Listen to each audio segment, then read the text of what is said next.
Good morning students, welcome once again in पेप्टोन physics. Chapter number 2 करने हैं हम काइनेमेटिक्स। और आज के हमारे टॉपिक हैं speed, velocity and acceleration. Usually बहुत सारे स्टूडेंट्स को स्पीड, वेलोसिटी और एक्सेलरेशन में डाउट रहता है, और पर्टिकुलरली जब बात एवरेज, यूनिफॉर्म या इंस्टेंटेनियस की बात करते हैं। लाइक बहुत सारे स्टूडेंट्स एवरेज वेलोसिटी और यूनिफॉर्म वेलोसिटी या फिर इंस्टेंटेनियस वेलोसिटी में कंफ्यूज रहते हैं कि इनके बीच में बेसिक डिफरेंस क्या होता है, एवरेज, यूनिफॉर्म, इंस्टेंटेनियस। ठीक है, तो हम बात करते हैं, स्टार्ट करते हैं स्पीड, वेलोसिटी और एक्सेलरेशन को। सबसे पहले बात करते हैं स्पीड और वेलोसिटी की। स्पीड क्या चीज़ होती है? Speed distance upon time taken, बड़ा सिंपल सा फॉर्मूला है। ठीक है, distance upon time taken is equal to speed. ठीक है, कि कोई भी बॉडी है, मान लीजिए 50 किलोमीटर डिस्टेंस कवर करती है, कोई कार है, ठीक है, वो 50 किलोमीटर डिस्टेंस कवर करती है, 1 घंटे में करती है, 1 आवर में करती है। ठीक है, तो उसकी स्पीड क्या होगी?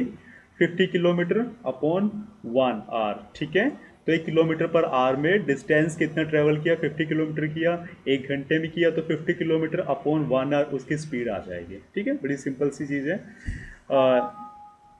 नेक्स्ट है वेलोसिटी। वेलोसिटी क्या चीज़ होती है? Velocity is equal to displacement upon time.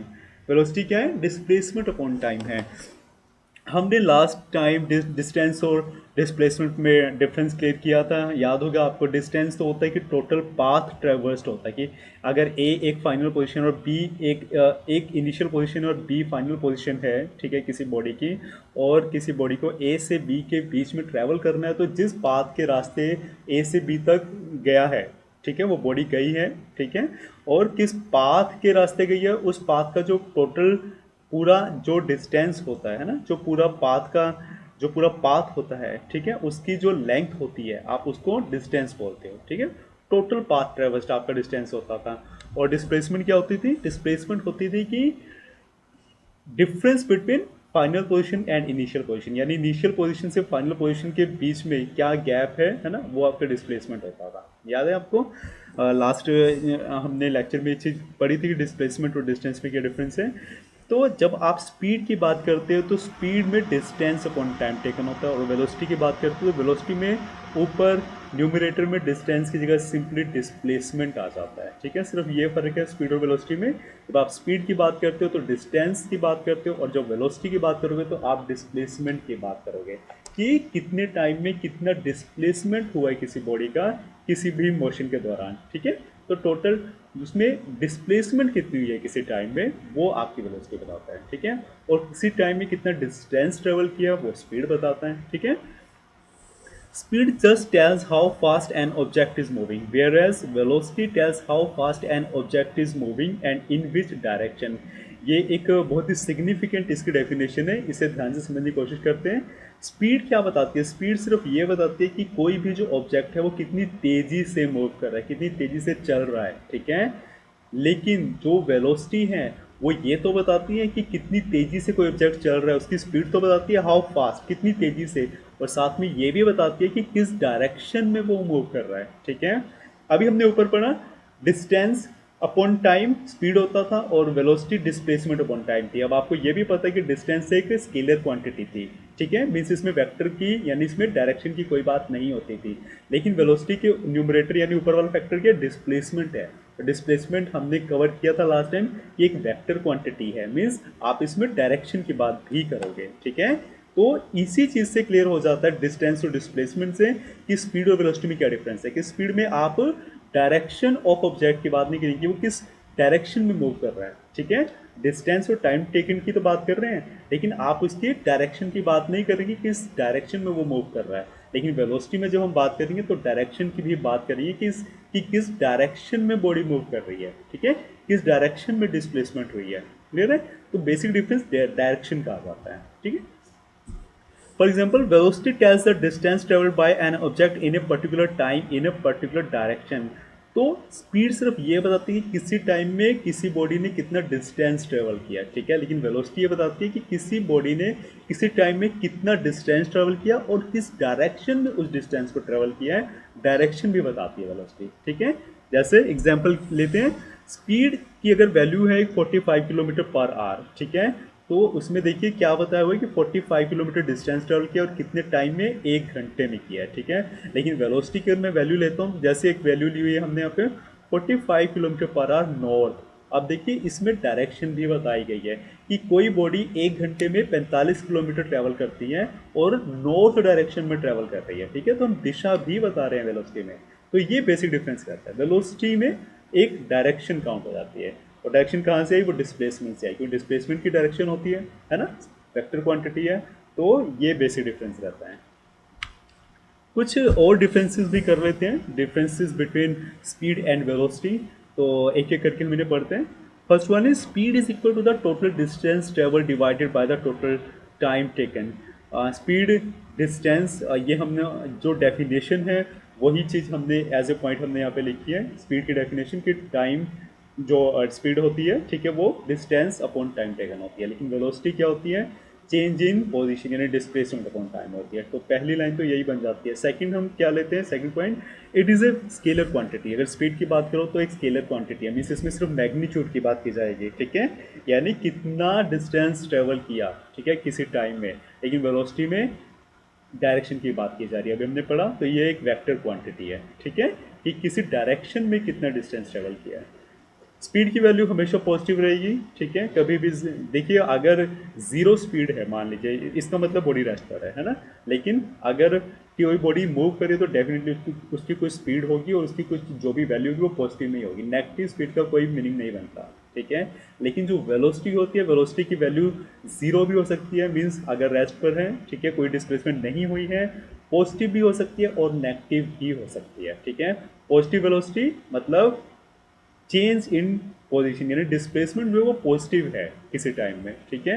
Negative displacement की वजह से वेलोसिटी की वैल्यू भी नेगेटिव हो जाती है। नेगेटिव डिस्प्लेसमेंट हमने लास्ट टाइम किया था, अगर बॉडी अपनी ओरिजिनल पोजीशन से मूव करती है फॉरवर्ड की तरफ, लेकिन उसकी जो फाइनल पोजीशन होती है यानी जहां पर वो अपनी ट्रैवल अपना जो ट्रैवर्सिंग है वो खत्म करता है, वो उसकी इनिशियल पोजीशन से बैकवर्ड डायरेक्शन में है ना, तो वो हमारी नेगेटिव डिस्प्लेसमेंट होती थी, ठीक है। उस नेगेटिव डिस्प्लेसमेंट की वजह से ही जो हमारी वेलोसिटी होगी तो उसकी वैल्यू भी नेगेटिव आएगी, ठीक है, क्योंकि वेलोसिटी क्या होता है, डिस्प्लेसमेंट अपॉन टाइम होता है, तो अगर डिस्प्लेसमेंट आपकी नेगेटिव है तो आपकी वेलोसिटी भी नेगेटिव हो जाएगी उस तरीके से, ठीक है। तो वेलोसिटी की वैल्यू पॉजिटिव भी हो सकती है, नेगेटिव भी हो सकती है और जीरो भी हो सकती है, ठीक है, लेकिन स्पीड की वैल्यू हमेशा पॉजिटिव रहेगी। स्पीड की value, next point, it is greater than और equal to the magnitude of velocity. Speed की वैल्यू मैग्नीट्यूड ऑफ वेलोसिटी से हमेशा बड़ा या बराबर रहेगा, ठीक है, लेकिन जो वेलोसिटी की वैल्यू होगी वो स्पीड से हमेशा कम रहेगी, ठीक है, कम रहेगी, इक्वल रह सकती है लेकिन कभी भी वेलोसिटी की वैल्यू स्पीड से ज़्यादा नहीं होंगे, ठीक है।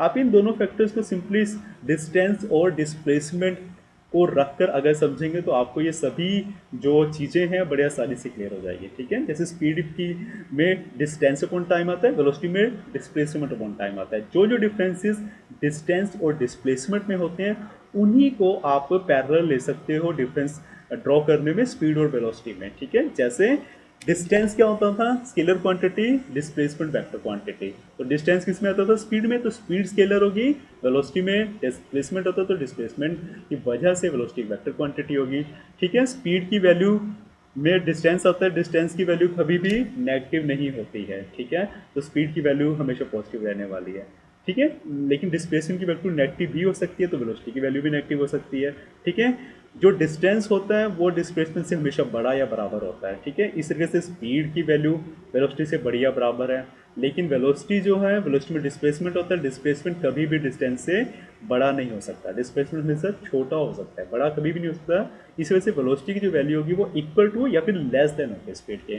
तो सिंपली आप डिस्टेंस और डिस्प्लेसमेंट का जो लॉजिक्स हैं वही लगाकर स्पीड और वेलोसिटी में डिफरेंस क्लियर कर सकते हैं, ठीक है। तो अभी हमने अभी स्केलर और वेक्टर क्वांटिटी के बारे में पढ़ा कि जो स्पीड होती है वो एक स्केलर क्वांटिटी होती है और जो वेलोसिटी होती है वो एक वेक्टर क्वांटिटी है। तो एक बार हम बेसिक एक ओवरव्यू ले लेते हैं कि स्केलर और वेक्टर क्वांटिटी एक्चुअल में क्या होती हैं। स्केलर क्वांटिटी की बात करें तो स्केलर क्वांटिटी वो फिजिकल क्वांटिटीज जिसमें सिर्फ मैग्नीट्यूड होता है लेकिन डायरेक्शन नहीं होती है कोई भी, ठीक है, only magnitude and no direction, वो आपकी स्केलर क्वांटिटी होती हैं। For example mass, length, temperature, ये ऐसी क्वांटिटीज हैं जिनमें डायरेक्शन मेजर नहीं की जाती, सिर्फ इनकी वैल्यू, इनका मैग्नीट्यूड मेजर किया जाता है, मास का, लेंथ का या फिर टेम्परेचर का। लेकिन हम वेक्टर क्वांटिटी की बात करें तो विच है बोथ मैग्नीट्यूड एंड डायरेक्शन, मतलब जिसमें मैग्नीट्यूड भी देखा जा रहा है और डायरेक्शन भी कंसीडर की जा रही है, ठीक है, तो उसको आप वेक्टर क्वांटिटी बोलेंगे। जैसे वेलोसिटी की बात करें, वेलोसिटी यानी कितने टाइम में कितना डिस्टेंस ट्रेवल किया और किस दिशा में, किस डायरेक्शन में ट्रेवल किया, वो वेलोसिटी होती है। डिस्प्लेसमेंट में भी आपको पता है किस डायरेक्शन में पोजीशन चेंज हुई है, किस डायरेक्शन में डिस्प्लेसमेंट हुई है ना, तो वो वेक्टर क्वांटिटीज है। फोर्स, फोर्स अगेन की फोर्स आपने किस डायरेक्शन में लगाया है ना, तो वो भी एक वेक्टर क्वांटिटी है। और कितना फोर्स लगाया वो उसका मैग्नीट्यूड बताता है। तो आई होप कि स्केलर और वेक्टर क्वांटिटी में बेसिक डिफरेंस आपको क्लियर हो गया होगा, ठीक है। नेक्स्ट बात करते हैं uniform speed and uniform velocity. अब यूनिफॉर्म का क्या मतलब है? देखिए यूनिफॉर्म का जनरल मीनिंग क्या है कि चेंज नहीं होना है, ठीक है, एक सा रहना है, सेम वैल्यू रहनी है, चेंज नहीं होना है, वो यूनिफॉर्म कहलाता है। यूनिफॉर्म या फिर हम इसको कॉन्स्टेंट भी बोलते हैं, ठीक है। तो उस चीज़ को दिमाग में रखते हुए, हम ध्यान में रखते हुए हम यूनिफॉर्म स्पीड और यूनिफॉर्म वेलोसिटी की बात करते हैं। यूनिफॉर्म स्पीड क्या होती है?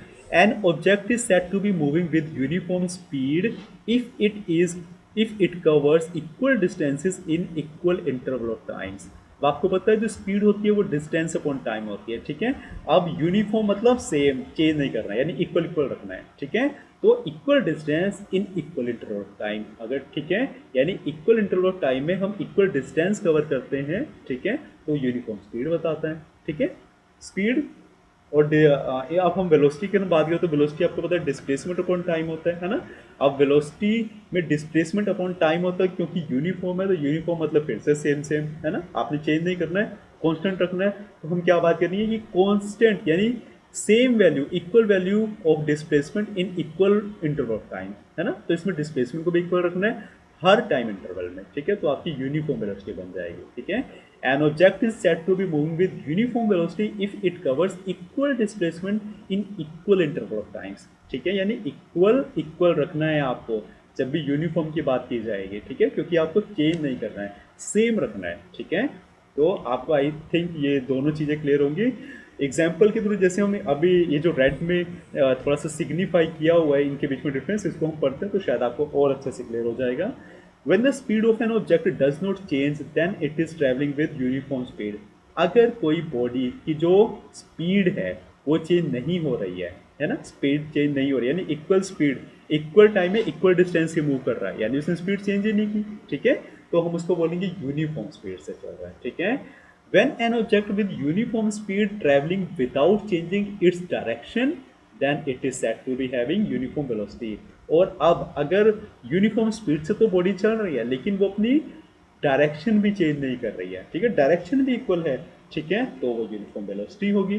तो यूनिफॉर्म वेलोसिटी से मूव कर रहे हैं ना। ये वेलोसिटी में क्या था? डिस्प्लेसमेंट अपॉन टाइम, यानी डायरेक्शन भी बताता था कि कोई बॉडी अगर कोई डिस्टेंस ट्रेवल कर रही है तो किस डायरेक्शन में कर रही है ना, वो भी बताता है वेलोसिटी। तो इसमें डायरेक्शन का आपको कंसिडरेशन लेना है कि डायरेक्शन भी इक्वल रहनी चाहिए हर वक्त, ठीक है, डायरेक्शन भी चेंज नहीं होनी है ना, यूनिफॉर्म है क्योंकि, तो उस केस में आपकी जो वेलोसिटी होगी वो यूनिफॉर्म वेलोसिटी होगी, ठीक है। आई होप ये भी क्लियर होगा आपको। नेक्स्ट बात करते हैं एवरेज स्पीड या फिर एवरेज वेलोसिटी। देखिए एवरेज आप कब निकालते हैं? एवरेज होता है जब आपके पास, मान लीजिए आपके पास बहुत सारी चीज़ें हैं, बहुत सारी रीडिंग्स हैं, ठीक है, तो आपका या फिर बहुत सारे नंबर हैं, तो आपको एवरेज निकालना होता है। तो एवरेज कैसे निकालते थे कि हम उन सब जो भी हमारे पास वैल्यूज होती हैं आप सब उनका टोटल ले लेते थे, है ना, टोटल उन सबको ऐड कर लेते थे जितनी भी क्वांटिटीज थी, और कितनी क्वांटिटीज थी आप उससे डिवाइड कर देते थे। तो ऐसे ही होता था ना, एवरेज तो आप इसी तरीके से निकालते हैं। तो यानी जब भी आपको एवरेज की बात करनी है तो आपको टोटल की बात करनी है, यानी पूरा शुरू से लेकर अंत तक, ठीक है, टोटल की बात करनी है जब भी आप एवरेज की बात करेंगे। तो इसी तरीके से अगर आप एवरेज स्पीड की बात करेंगे तो एवरेज स्पीड क्या होगी?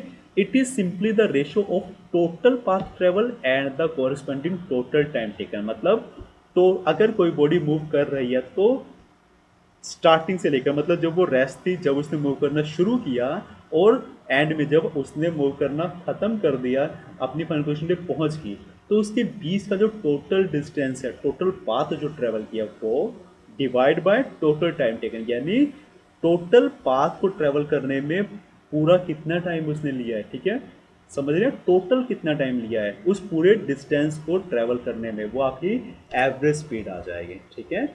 यानी एवरेज जब बात करेंगे तो टोटल की बात करेंगे, total distance upon total time, ठीक है।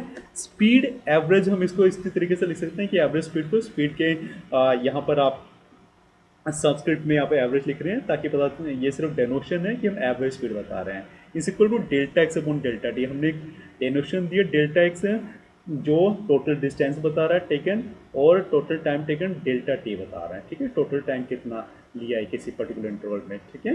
तो ये आपका फॉर्मूला हो जाएगा।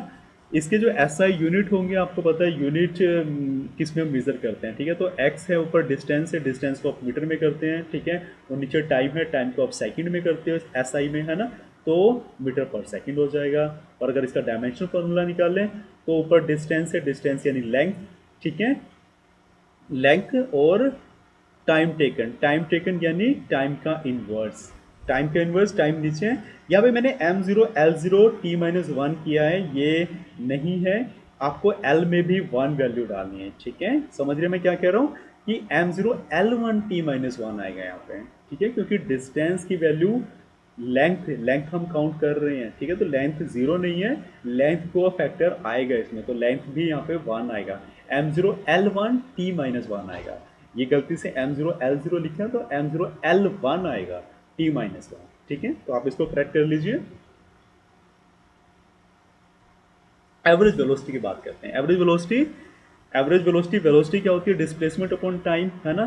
तो जब हम एवरेज की बात करें तो total distance upon total time, ठीक है, तो उस तरीके से आप एवरेज वेलोसिटी भी निकाल सकते हैं, total displacement upon total time taken. तो delta x upon delta T, अब क्योंकि इनका जो यूनिट है और डायमेंशनल फॉर्मूला है वो सेम ही रहने वाला है, यहाँ पे भी L1 आएगा, L0 नहीं आएगा, ठीक है, क्योंकि दोनों में डिस्टेंस और टाइम की बात कर रहे हैं, क्योंकि डिस्प्लेसमेंट भी एक तरीके की डिस्टेंस ही होती है, डिस्टेंस यानी लेंथ ही होती है ना, तो एल की वैल्यू यहाँ पे 1 आएगी, ठीक है। तो एवरेज वेलोसिटी और अगर एवरेज स्पीड की बात करें तो दोनों के जो डायमेंशनल फार्मूला या फिर ऐसा यूनिट है दोनों सेम रहने वाले हैं, ठीक है, मीटर पर सेकेंड, मीटर पर second, m0 L1 t-1, m0 L1 t-1, ठीक है। नेक्स्ट हम बात करते हैं इंस्टेंटेनियस स्पीड की, इंस्टेंटेनियस स्पीड या फिर इंस्टेंटेनियस वेलोसिटी की बात करते हैं। इंस्टेंटेनियस का मतलब होता है कि किसी पर्टिकुलर इंस्टेंट पर, किसी पर्टिकुलर क्षण पर, किसी किसी मोमेंट पर, किसी पर्टिकुलर टाइम पर हम बात कर रहे हैं, हम टोटल की बात नहीं कर रहे हैं, हम हमारी मतलब बॉडी, मान लीजिए, ठीक है, कोई कार है, ठीक है, तो 9 बजे वो मानता हूँ कि अपनी जो ट्रैवलिंग है वो स्टार्ट करती है और 10 बजे जाकर वो अपनी डेस्टिनेशन में पहुँच जाती है, ठीक है। तो मैं बात करता हूँ 9 बज के मान लीजिए 37 मिनट पर उसकी स्पीड क्या है, तो मैं किसी पर्टिकुलर इंस्टेंट की बात कर रहा हूँ, ठीक है, ठीक है। 9 बज के 37 मिनट 15 सेकंड की अगर मैं बात करता हूँ तो हमने और इसको थोड़ा सा स्पेसिफाई कर लिया, ठीक है, उसको थोड़ा और शॉर्ट तरीके से बताया, ठीक है, कि उस पर्टिकुलर इंस्टेंट पर क्या स्पीड है, ठीक है। तो वो इंस्टेंटेनियस स्पीड हो जाएगी, किसी पर्टिकुलर मोमेंट पे, किसी टाइम के किसी पर्टिकुलर इंस्टेंट के ऊपर क्या स्पीड है, ठीक है, तो वो हमारी इंस्टेंटेनियस स्पीड आती है। अगर हम इसको एक्सप्रेशन की फॉर्म में लिखें तो आपको पता है कि जो स्पीड होती है वो delta x upon delta T होती है ना, स्पीड यानी डिस्टेंस अपॉन टाइम होती है ना। अभी हमने एवरेज में पढ़ा तो delta x upon delta T था, अभी देखिए यहाँ पे delta x upon delta T, ये देखिए ये रहा एवरेज स्पीड था, है ना, delta x upon delta T. अब आपने इंस्टेंटेनियस स्पीड लगाना है, तो delta x upon delta T तो एवरेज था यानी टोटल था, अब आपने टोटल नहीं निकालना है, किसी पर्टिकुलर टाइम पे निकालना है, और वो टाइम बहुत छोटा सा है ना। इंस्टेंट क्या होता है, छोटा सा टाइम पे, ठीक है, यानी टाइम की वैल्यू उस वक्त बहुत कम है, बहुत कम का मतलब कि वो ऑलमोस्ट अप्रोच टू जीरो कर रहा होगा, कम तो तभी होगा ना। इन देखो इसमें क्या लिखा है, if the limit of average speed as the time interval becomes infinitesimally small, ठीक है, कि जो टाइम है वो बहुत छोटा है उस वक्त, हम किसी पर्टिकुलर इंस्टेंट पे बात करें, यानी टाइम बहुत कम है, किसी छोटे से बहुत ही छोटे से टाइम की हम बात कर रहे हैं, ठीक है। तो डेल्टा टी अप्रोचेस टू मैं जीरो करूंगा, यानी बहुत छोटा है मतलब ऑलमोस्ट जीरो ही होने वाला है ना, तभी तो मैं कहूँ कि बहुत छोटी वैल्यू है। तो आपने सिर्फ delta x upon delta T जो आपने एवरेज में निकाला था फॉर्मूला, उसके साथ आपने लिमिट लगा देनी है delta t approaches to zero, सिर्फ आपने इतना एक चेंज किया है, ठीक है, तो आपका इंस्टेंटेनियस स्पीड निकल आती है, ठीक है। अब डेल्टा एक्स डेल्टा टी, जब delta t approaches to zero जाता है तो हम उसको d x upon d t लिखते हैं। देखिए d x upon d t जो वैल्यू होती है वो डेल्टा से भी छोटी होती है। अगर डेल्टा और डी की मैं बात कर रहा हूँ, देखो यहाँ पर delta x upon delta T लिखा है और इधर D x upon d T लिखा है, तो डी एक्स जो है ना वो डेल्टा एक्स से छोटा है। जब आपने डी लगा रहे हो ना साथ में, तो वो डेल्टा से छोटा माना जाता है, समझ रहे हो। डेल्टा जो है वो डी से बड़ी वैल्यू मानी जाती है, ठीक है। डेल्टा सुपॉन डेल्टा टी को आप लिमिट लगा रहे हो delta t approaches to zero, यानी आप टाइम की वैल्यू छोटी कर रहे हो और भी ज़्यादा, डेल्टा टी से भी छोटी कर रहे हो, ठीक है, समझ रहे हो। तो वो D x upon d T आएगी, ठीक है। तो ये लिखने का एक तरीका है, एक कन्वेंशन है जो आपको फिजिक्स में फॉलो करनी है जब हम और भी डेरिवेशन फिजिक्स के नए नए चैप्टर्स में निकालेंगे, ठीक है। तो आपको ध्यान रखना है कि डी एक्स कब लिखना है, डेल्टा एक्स कब लिखना है, ठीक है। तो ये आई थिंक ये टॉपिक आपका कवर अच्छे से हो गया होगा। तो अब बात करते हैं इंस्टेंटेनियस वेलोसिटी की। इंस्टेंटेनियस वेलोसिटी क्या होती है? सेम चीज़ है आपने जो अभी किया है, आपने एवरेज वेलोसिटी जो निकाली थी, average velocity delta x upon delta T थी, आपने delta x upon delta T को ही limit approaches delta T zero कर दिया, डेल्टा टी को जो जो वैल्यू है वो बहुत छोटी कर दें, ठीक है। यानी एवरेज वेलोसिटी में आपने टाइम की जो वैल्यू है उसको बहुत छोटा कर दिया किसी पर्टिकुलर इंस्टेंट पे, अब क्योंकि आप देख रहे हो और पर्टिकुलर इंस्टेंट पे टाइम की वैल्यू बहुत कम होगी, ठीक है। तो इसमें भी सिंपली आपने delta t approach to zero करना है लिमिट के साथ, ठीक है। तो आपकी जो वैल्यू होगी वो आपकी इंस्टेंटेनियस वेलोसिटी हो जाएगी, ठीक है। एवरेज वेलोसिटी में टाइम को आपने जीरो अप्रोच करवाना है, ठीक है, बहुत कम टाइम है। क्योंकि एक चीज़ आप देख सकते हैं यहाँ पे, तो ये भी D x upon d t बन जाएगा जैसे हमारा पिछले केस में बना था। अब एक चीज़ देखिए, इनमें एरो नहीं है, ये देखिए इस वाले में जो इंस्टेंटेनियस स्पीड की बात की इसमें एरो नहीं दिख रहा आपको, लेकिन इंस्टेंटेनियस वेलोसिटी में आपको एरो दिख रहा है एक्स के ऊपर, वी के ऊपर, है ना, ठीक है। क्योंकि आपको पता है कि जो स्पीड की बात कर रहे थे हम, तो स्पीड में जो एक्स था वो आपका डिस्टेंस था, और डिस्टेंस के ऊपर कोई डायरेक्शन नहीं होती है स्केलर क्वांटिटी, तो आपने एरो नहीं लगाया, ना डेल्टा एक्स के ऊपर लगाया ना डी एक्स के ऊपर लगाया। टाइम के ऊपर तो आप लगा ही नहीं सकते क्योंकि टाइम जो है वो एक वेक्टर क्वांटिटी नहीं है, वो हमेशा स्केलर वैल्यू ही देता है, ठीक है। लेकिन एक्स एक डिस्टेंस है यहाँ पे, तो आपने ऊपर एरो नहीं दिखाया है, ठीक है। लेकिन वेलोसिटी, इंस्टेंटेनियस वेलोसिटी यानी जो एक्स है वो अब यहाँ पे डिस्टेंस नहीं है, एक्चुअली में हम डिस्प्लेसमेंट की बात कर रहे हैं, क्योंकि वेलोसिटी डिस्प्लेसमेंट अपॉन टाइम होती है, डिस्प्लेसमेंट की एक डायरेक्शन होती है, ठीक है। तो आपने डेल्टा एक्स और डी एक्स दोनों के ऊपर एरो लगाया है, ठीक है, और आपने वी के ऊपर भी एरो लगाया क्योंकि यहाँ पे वेलोसिटी है, ठीक है, वेलोसिटी की एक डायरेक्शन होगी, ठीक है। लेकिन जो आपके v, यहाँ पे जो v दिखा है इसके ऊपर आपने एरो नहीं दिखाया, मतलब आप सिर्फ स्पीड की बात करें, आपने डायरेक्शन की बात नहीं की है, ठीक है। तो आपने ये चीज़ें भी ध्यान से देखनी है, ठीक है। नेक्स्ट हम पढ़ते हैं एक्सेलरेशन। एक्सेलरेट करना क्या होता है, एक्सेलरेशन क्या होती है? Acceleration is the change of velocity with respect to time. देखिए एक्सेलरेशन का मतलब क्या है कि वेलोसिटी में change with respect to time, ठीक है, कि टाइम के हिसाब से वेलोसिटी चेंज होती जा रही है। अब मान लेते हैं कोई जो बॉडी है, कोई कार है, मान लीजिए वो ट्रैवल करना स्टार्ट करती है, शुरू करती है, तो शुरू में मैं कहता हूँ कि उसने 50 किलोमीटर तक का सफ़र तय करना है, तो पहले मैं कहता हूँ 5 किलोमीटर में उसकी जो स्पीड है ना वो 10 किलोमीटर पर आवर के हिसाब से चल रही है, ठीक है। लेकिन जैसे 5 किलोमीटर से ऊपर उसने ट्रैवल करना शुरू किया, ठीक है, जैसे 5वें से 6 किलोमीटर आया, तो उसने अपनी जो वेलोसिटी है, जो अपनी स्पीड है ना वो बढ़ा दी, उसने मान लो 25 किलोमीटर पर आवर के स्पीड से चलना शुरू कर दिया, ठीक है।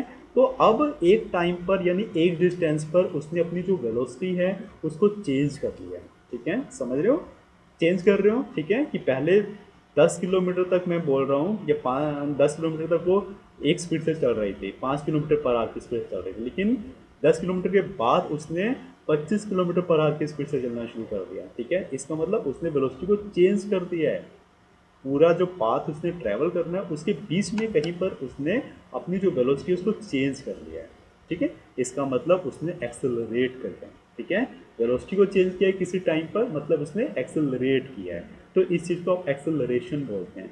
तो एक्सेलरेशन की क्या डेफिनेशन बनेगी? Change in velocity upon time taken, कि किसी टाइम पर कितना चेंज किया है वेलोसिटी को, वो एक्सेलरेशन आपका बताएगा, ठीक है, क्लियर है। तो आप इसका अगर फॉर्मूला निकालेंगे तो delta v upon delta T आएगा। वी आपकी वेलोसिटी होती है, चेंज के लिए आप डेल्टा लगा देते हैं, ठीक है, तो delta v upon delta T, arrow तो आप लगाएंगे ही क्योंकि वेलोसिटी एक वेक्टर क्वांटिटी है, ठीक है। तो delta v upon delta t आपकी एक्सेलरेशन बताएगी, change in velocity with respect to time, ठीक है।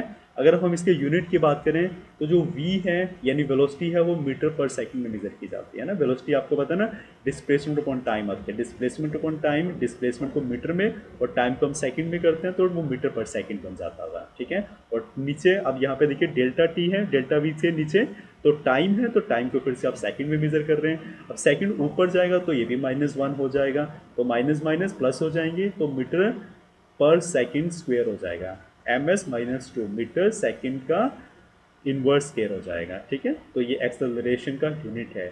इस तरीके से अगर आप इसका डायमेंशनल फार्मूला निकालें तो वेलोसिटी का डायमेंशनल फार्मूला LT1 होता है, LT-1 होता है ना, L1T-1 होता है। अब टाइम के लिए आपने कैपिटल टी एक और लगाया नीचे, है ना। अब ये टी ऊपर जाएगा तो ये भी T-2 हो जाएगा, तो आपका फार्मूला बनेगा L1T-2। और जनरल फॉर्म में हम एम एल टी की फॉर्म में लिखते हैं, तो एम एल टी की फॉर्म में एम जीरो, क्योंकि इसमें मास का कोई फैक्टर नहीं आ रहा है, तो एम की जीरो रहेगा, L1T-2, ये एक्सेलरेशन का डायमेंशनल फार्मूला बन गया है यहाँ पे, ठीक है। आई होप ये क्लियर होगा आपको। अब हम बात करते हैं uniform acceleration, average acceleration, instantaneous acceleration, इन तीनों में क्या डिफरेंस होता है। अच्छा, एक चीज़ आप देखिए, अगर हम स्पीड की बात करते हैं तो आपने एवरेज स्पीड, यूनिफॉर्म स्पीड या फिर इंस्टेंटेनियस स्पीड की बात की, वेलोसिटी की बात की, तो उसमें भी यूनिफॉर्म वेलोसिटी, ठीक है, इंस्टेंटेनियस वेलोसिटी, एवरेज वेलोसिटी की बात की। अब हम एक्सेलरेशन में भी यूनिफॉर्म एक्सेलरेशन, एवरेज एक्सेलरेशन या फिर इंस्टेंटेनियस एक्सेलरेशन की बात कर रहे हैं। अब आप एक चीज़ देखिए, uniform acceleration, uniform acceleration, average acceleration या फिर इंस्टेंटेनियस एक्सेलरेशन, ये तीनों है तो एक्सेलरेशन ही है ना, है ना, है तो तीनों एक्सेलरेशन, लेकिन ये एक्सेलरेशन को थोड़ा सा और स्पेसिफाइड तरीके से बताया हुआ है, थोड़ा सा और स्पेसिफाई करके बता रहे हैं एक्सेलरेशन को, ठीक है। समझ रहे हैं, एक्सेलरेशन तो है तीनों, तो लेकिन आप उनको थोड़ा सा और स्पेसिफाई करके बता रहे हैं, ठीक है। समझ रहे हो ना इस चीज़ को आप। तो अब हम पहले जैसे यूनिफॉर्म एक्सेलरेशन की बात करते हैं। यूनिफॉर्म एक्सेलरेशन भी एक्सेलरेशन तो है, मतलब वेलोसिटी में चेंज तो हुआ है ना, लेकिन किस तरीके से चेंज हुआ है हम थोड़ा सा और ज़्यादा अच्छे से स्पेसिफाई कर रहे हैं कि किस तरीके से चेंज हुआ है वेलोसिटी में, है ना। समझ रहे हैं, एवरेज एक्सेलरेशन में भी एक्सेलरेशन यानी वेलोसिटी में चेंज तो हुआ है with respect to time, but कितना चेंज हुआ है टाइम के हिसाब से, कैसे चेंज हुआ है, वो हमने और अच्छे से स्पेसिफाई करके बताया, ठीक है। तो सिंपली हम स्पेसिफाई कर रहे हैं बेटर तरीके से, है बेसिक चीज़ ही वही है, लेकिन आप स्पेसिफिकेशन अच्छे तरीके से कर पा रहे हैं उसकी। जैसे आप यूनिफॉर्म एक्सेलरेशन की बात करते हैं, तो if an object undergoes equal changes in velocity in equal interval of time, आपने अभी बात की एक्सेलरेशन यानी change in velocity with respect to time, यानी वेलोसिटी में आप चेंज कर रहे हो टाइम के हिसाब से, ठीक है। अब क्योंकि ये यूनिफॉर्म है, यूनिफॉर्म में हमने पहले ही बात की, यूनिफॉर्म यानी चेंज नहीं करना, एक सी वैल्यू रखनी है, यानी इक्वल इक्वल रखना है आपको, equal change in velocity in equal interval of time, ठीक है।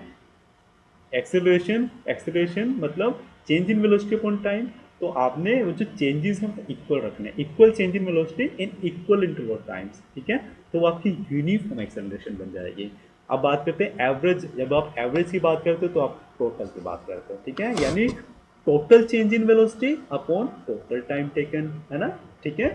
एवरेज क्योंकि एक्सेलरेशन मतलब वेलोसिटी में चेंज हुआ है ना, तो टोटल कितना चेंज हुआ है और कितने टाइम में हुआ है वो आप एवरेज एक्सेलरेशन बताएगा, ठीक है। जैसे मैं मान लेता हूँ let v1 be the velocity at time t1, मैं मान लेता हूँ किसी बॉडी की अगर आप ऑब्जर्व कर रहे हैं, उसका मोशन ऑब्जर्व कर रहे हैं, तो किसी टाइम t1 में, इनिशियल टाइम में मान लेता हूँ, उसमें उसकी जो वेलोसिटी थी वो v1 थी, ठीक है, समझ रहे हैं।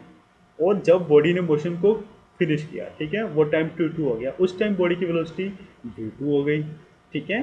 तो अगर आप एवरेज एक्सेलरेशन निकालेंगे तो v2 माइनस v1 यानी फाइनल वेलोसिटी में से इनिशियल वेलोसिटी को आप माइनस कर देंगे, है ना, और फाइनल टाइम यानी जब फिनिश किया उस टाइम क्या टाइम था उस वक्त, और जब स्टार्ट किया था उस वक्त क्या टाइम था, उन दोनों का डिफरेंस आप ले लेंगे, यानी अपने total change in velocity, initial से फाइनल टोटल चेंज कितना हुआ, और टोटल टाइम यानी इनिशियल टाइम से लेकर फाइनल टाइम तक का जो टोटल टाइम था वो आपके पास आ गया, तो आपका एवरेज निकल आएगा, ठीक है, समझ रहे। तो एवरेज, एवरेज में हमेशा आपने टोटल की बात करनी है, ठीक है, इनिशियल से फाइनल वेलोसिटी का टोटल और इनिशियल से फाइनल टाइम के बीच का डिफरेंस, तो ये टोटल आ जाएगा आपके पास, ठीक है, तो आपका एवरेज एक्सेलरेशन आ जाएगा। नेक्स्ट बात करते हैं इंस्टेंटेनियस एक्सेलरेशन के। इंस्टेंटेनियस एक्सेलरेशन क्या होती है?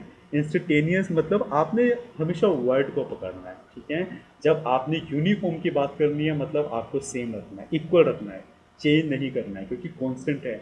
जब आपसे एवरेज की बात की जाती है तो एवरेज मतलब आपने टोटल की बात करनी है, चाहे वो स्पीड की बात कर रहे हो, ठीक है, वेलोसिटी की बात कर रहे हैं, एक्सेलरेशन की बात कर रहे हो, ठीक है। एवरेज मतलब टोटल की बात आपने करनी है, फार्मूले में टोटल लगा देना है, ठीक है।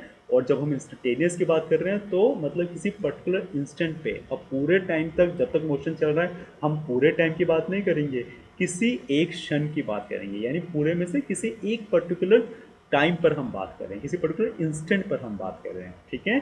तो इंस्टेंटेनियस एक्सेलरेशन की ही अगर बात करें यानी एक्शन किसी बॉडी का किसी पर्टिकुलर इंस्टेंट ऑफ टाइम पर, ठीक है। It is given as the acceleration for infinitesimally small value of time. मतलब आपके पास जो भी एक्सेलरेशन का फॉर्मूला है उसमें आपने टाइम की जो वैल्यू है उसको अप्रोचेस टू जीरो लिमिट लगा के साथ दिखाना है, ठीक है। अब आपकी जो एक्सेलरेशन थी, अगर हम इंस्टेंटेनियस एक्सेलरेशन निकालते हैं जिसको मैंने इस तरीके से दिखाया हुआ, एरो तो रहेगा क्योंकि एक्सेलरेशन भी आपकी एक वेक्टर क्वांटिटी है। वेक्टर क्वांटिटी क्यों है? क्योंकि एक्सेलरेशन में वेलोसिटी आती है, वेलोसिटी एक वेक्टर क्वांटिटी है, तो एक्सेलरेशन भी आपकी एक वेक्टर क्वांटिटी बन जाएगी, ठीक है। तो आपने यहाँ पे एरो लगाया हुआ। अब एक्सेलरेशन यानी delta v upon delta T है ना, delta v upon delta T तो आपकी एक्सेलरेशन होती है। अब आपने इसको जो लिमिट है टाइम की वो अप्रोचेस टू जीरो दिखानी है, क्यों? क्योंकि हम बहुत ही छोटे से टाइम के लिए देख रहे हैं, तो आपने limit delta t approaches to zero कर दी, है ना, जैसे हमने इंस्टेंटेनियस वेलोसिटी की बात की थी उसी तरीके से। तो आपने लिमिट लगा दी टाइम की अप्रोचेस टू जीरो, तो आपका ये d v upon d t बन गया। तो d v upon d t actual में क्या है? ये एक इंस्टेंटेनियस एक्सेलरेशन का एक्सप्रेशन है आपके पास, ठीक है। तो आई होप कि तीनों ही टॉपिक आपको बहुत अच्छे से क्लियर होंगे। किसी भी तरीके का डाउट है एग्जाम्पल्स में देने में कहीं कोई कमी की गई है या आपको नहीं समझ आया तो प्लीज़ आप मुझसे कमेंट सेक्शन में पूछ सकते हैं, ठीक है। एक चीज़ और, एक एक्सेलरेशन एक नेगेटिव एक्सेलरेशन भी होती है, ठीक है। नेगेटिव एक्सेलरेशन मतलब रिटार्डेशन जिसको हम बोलते हैं, ठीक है। तो रिटार्डेशन जब किसी एक्सेलरेशन में जो चेंज होगा वो नेगेटिव होगा, है ना, नेगेटिव एक्सेलरेशन जो होता है उसको हम रिटार्डेशन बोलते हैं। तो नेक्स्ट में जब हम नेक्स्ट टॉपिक कवर करेंगे तो मैं आपको थोड़ा सा रिटार्डेशन के बारे में और बताऊंगा, ठीक है। तो अभी आपको सिर्फ ये याद रखना, अगर नेगेटिव एक्सेलरेशन यानी एक्सेलरेशन की वैल्यू अगर नेगेटिव है, ठीक है, तो वो रिटार्डेशन कहलाती है, ठीक है। तो हम उसके बारे में बात करेंगे। तो आज इतना ही करते हैं, तो नेक्स्ट लेक्चर में हम फिर एक नए टॉपिक के साथ मिलते हैं। Thank you so much.